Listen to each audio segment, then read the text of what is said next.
అయ్యవారి బొమ్మ గీయాలి అనుకుంటే చివరికి అది కోతి అయిందట. అదెలాగో నేను చెప్తాను. అమరావతికి చట్టబద్ధత కల్పిస్తూ ఏపీ అసెంబ్లీ తీర్మానం చేసింది. ఈ సందర్భంగా అసెంబ్లీలో 5:30 గంటల పాటు డిస్కషన్ నడిచింది. ఈ డిస్కషన్లో స్పీకర్తో మొదలుపెట్టి ముఖ్యమంత్రి చంద్రబాబు, డిప్యూటీ సీఎం పవన్ కళ్యాణ్, మంత్రి లోకేష్తో పాటు మిగిలిన అందరూ మాట్లాడిన ఒకే ఒక్క మాట జగన్ మళ్ళీ పవర్లోకి వస్తే అమరావతిగా రాజధాని రద్దు చేస్తాడని, అది జరగకుండానే రాజధాని అమరావతికి చట్టబద్ధత తీసుకురావాలని అందుకే తీర్మానం ప్రవేశపెడుతున్నట్లు ప్రతి ఒక్కళ్ళు మాట్లాడారు. అమరావతికి చట్టబద్ధత, దాని ఆవశ్యకత ఏమిటి అన్న దానికన్నా కూడా ప్రతి ఒక్కరి ప్రసంగంలోనూ జగన్ మళ్ళీ వస్తాడు, జగన్ మళ్ళీ వచ్చి తీరతాడు, వస్తే ఏదో చేస్తాడు, ఇంకేదో జరుగుతుంది అనే భయమే ఎక్కువ కనిపించింది. అమరావతికి చట్టబద్ధత అనే అంశం కంటే జగన్ మళ్ళీ వస్తాడని వీళ్ళందరూ డిసైడ్ అయిపోయారు.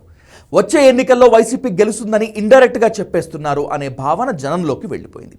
ముఖ్యమంత్రి చంద్రబాబు నాయుడు తన ప్రసంగంలో అమరావతికి కల్పించిన ఆటంకాల గురించి చెప్తూనే మళ్ళీ వస్తే రాజధానిగా అమరావతిని అడ్డుకోకుండా ఉండేందుకే చట్టబద్ధతపై తీర్మానం అని నొక్కి మరీ చెప్పారు. ఆ రోజు అసెంబ్లీలో కూడా నేను ఏ జిల్లాకు ఏమేం చేస్తానని చెప్పి అవన్నీ కన్విన్స్ చేసి రాజధాని విజయవాడ గుంటూరు మధ్యలో ఉంటుంది, అధికార వికేంద్రీకరణ చేయడం, అభివృద్ధి చేయడం మా బాధ్యతనే ఆ రోజు నేను చాలా స్పష్టంగా చెప్పి దాని ప్రకారం పనిచేసాం అధ్యక్ష. ఆ రోజు అధ్యక్ష ఇవన్నీ చెప్పిన తర్వాత ప్రతిపక్షంలో ఉన్న వ్యక్తి బేషరతుగా సపోర్ట్ చేస్తారు. 13 జిల్లాలు, చిన్న రాష్ట్రం, ఇబ్బంది పెట్టడం నాకు ఇష్టం లేదు కాబట్టి నేను ఒప్పుకుంటానని చెప్పాను. వైసీపీ మళ్లీ అధికారంలోకి వస్తుందని, జగన్ రెండవసారి ముఖ్యమంత్రి అవుతాడని చంద్రబాబు అంత బలంగా నమ్ముతున్నారా? ఆ అనుమానమే రాకపోతే పదే జగన్ వస్తాడు, అమరావతిని రాజధానిగా రద్దు చేస్తాడు అనే మాట ఎందుకు అంటున్నారు? ఇప్పుడు జనంలో ఇదే డిస్కషన్ నడుస్తోంది. రాజధానిగా అమరావతి గొప్పతనం గురించి చెప్పాలి, దాని అవసరము చెప్పాలి. ఇవన్నీ వదిలేసి జగన్ వస్తాడు, వైసీపీ మళ్ళీ అధికారంలోకి వస్తుంది, అమరావతిని రద్దు చేస్తారు అని పదే చెబుతూ తమలో భయాన్ని బయట పెట్టుకుంటున్నారు చంద్రబాబు. ఆయన కుమారుడు లోకేష్ కూడా అదే పాట పాడారు. జగన్ ఫోబియా కూటమి నేతలను వదిలిపెట్టడం లేదు అనేది అసెంబ్లీ సాక్షిగా బయట పెట్టేసుకున్నారు. ఈ రోజు ఒక పక్కన టీజీ భరత్ గారు, ఇంకో పక్కన ఐటీ శాఖ మార్చలుగా నేను పారిశ్రామికవేత్తలను కలిస్తే అధ్యక్ష వాళ్ళందరూ ఒకటే అడుగుతున్నారు, మీరు గ్యారంటీ ఇస్తారా మళ్ళీ జగన్మోహన్ రెడ్డి అనే వ్యక్తి ముఖ్యమంత్రి అవడని?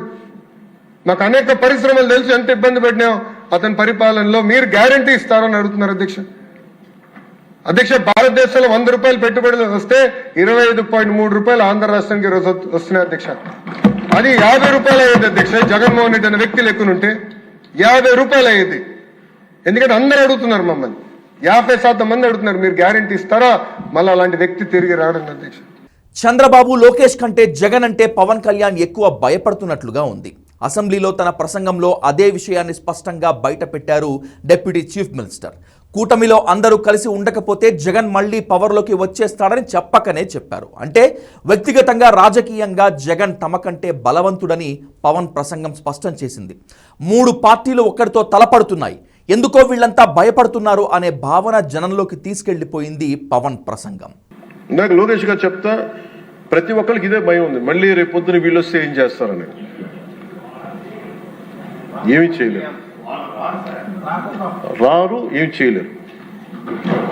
దానికి ఈ విషయాన్ని టీడీపీ, జనసేన నేతలు ఆలస్యంగా గుర్తించారు.